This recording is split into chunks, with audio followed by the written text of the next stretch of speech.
Hello mga kaibigan, magandang umaga, magandang tanghali, magandang hapon. Andito po tayo ngayon sa bukid. Kung nakikita nyo po, andito po ako ngayon sa bahay ng aking mama. Dito po kami nakatira. Ngayon, kaya po ako nandito kasi mangahoy, manguha mig kahoy, mangahoy. Mangunguha kami ng panggatong kasi naubusan na kami ng panggatong, kaya pahinga muna kami kasi kakakain lang namin ng tanghalian. Kaya at saka ano pala, maraming salamat sa mga nag-subscribe sa akin. Sana wag po kayo mag-skip ads para makatulong po kayo sa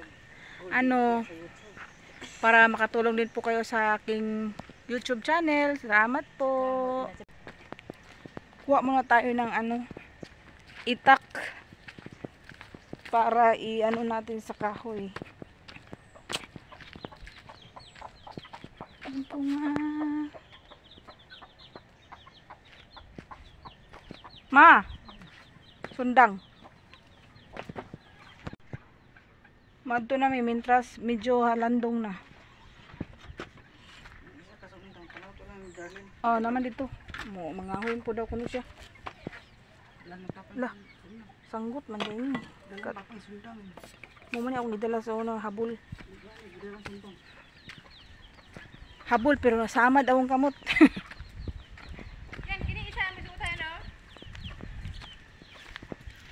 Samahan niyo kami mga kaibigan. Mangahoy muna kami. Ito talaga ang buhay probinsya.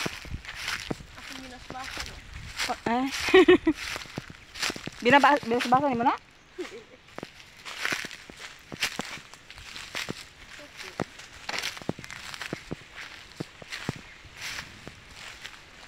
Kita mo guys.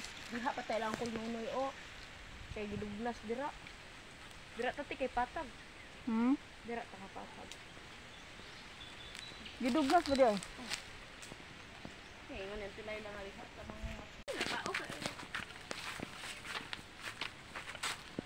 Kaya sa ilang kon ilang kon ba nunoy? Ingon lagi ko. Diha ilang nunoy. Mamira lang din tagpalo. Oy, lamian na birahon no. Kita niyo yan guys. Lahi man yan birahon guys. Yan. Hinihila ko po yan para nalaglag yung sako natin. Nagdala-dala ako ng sako.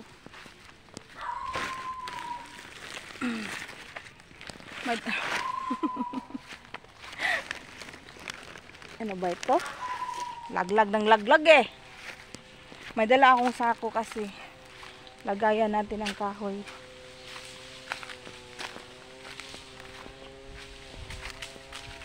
Hello, maglangkit ko. Okay, nag-umpisa na pala sila. Dito na lang din ako sa may wala masyadong damo. Kasi dito ko ilagay sako.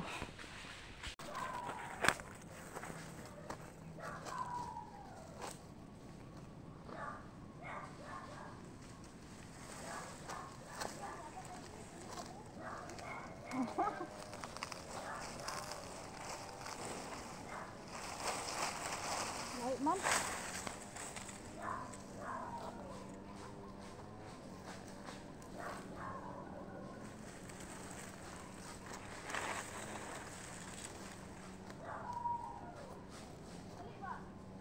Oh.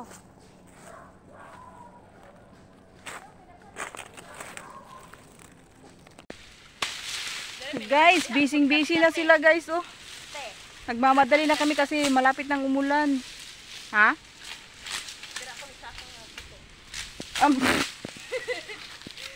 Hala, gatalitin naman. Muulan na guys. Muulan na. Madaliin na natin to.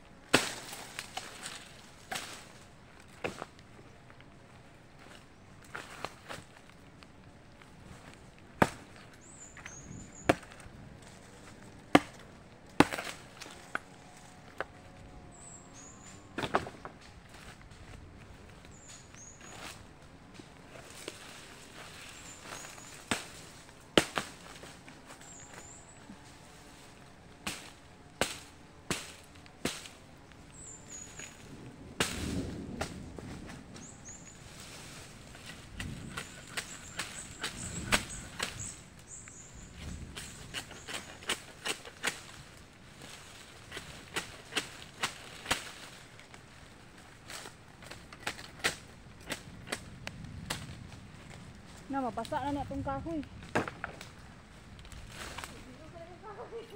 Ha? Kalin? Pagdala nagkalo, Len?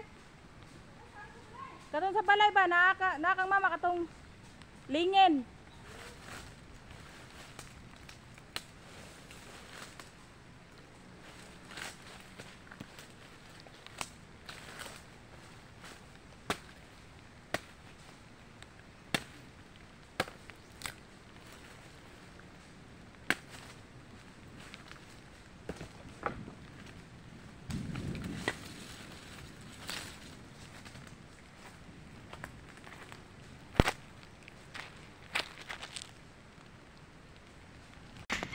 Guys, inabot na kami ng ulan. Kaya mamadaliin na namin to. Babalikan ko kayo mamaya. Okay, bye! So, ayan guys. Medyo malakas-lakas na yung ulan dyan. Kaya, tignan niyo po yung kung ano yung nilagay ko sa ulo ko para hindi po ako masyadong mabasa sa ulan. Naglagay ako ng sako. Yan. Marami pa pong kahoy niyan pero hinintop muna namin kasi sobrang lakas na talaga ng ulan yan. Basang-basa po kami dyan. Tapos, yung mga nakuha namin kahoy, pinutol-putol na lang namin para ilagay sa sako para madali lang namin madala sa bahay. Tapos, yung gamit ko palang itak dyan, maliit lang. Hindi siya kayang makaputol ng kahoy. Kaya, sabi nung kasama ko, ako na lang daw yung naglagay ng kahoy sa sako para mas mabilis yung gawa namin. Kaya yun, ginawa ko. Ako na lang talaga ang naglagay. Madulas na po yung kahoy yan. Mahirap na hawakan kasi basa na po talaga yung kahoy na nakuha namin. Nung wala pang ulan, tuyo pa po yan. Pero biglang bumagsak ang ulan kaya tinuloy na lang namin. Kinuha na lang namin din. At matutuyo din yan pagka kinabukasan may init na. Kaya yan guys, nagmamadali na kami dyan, basang-basa na kami dyan.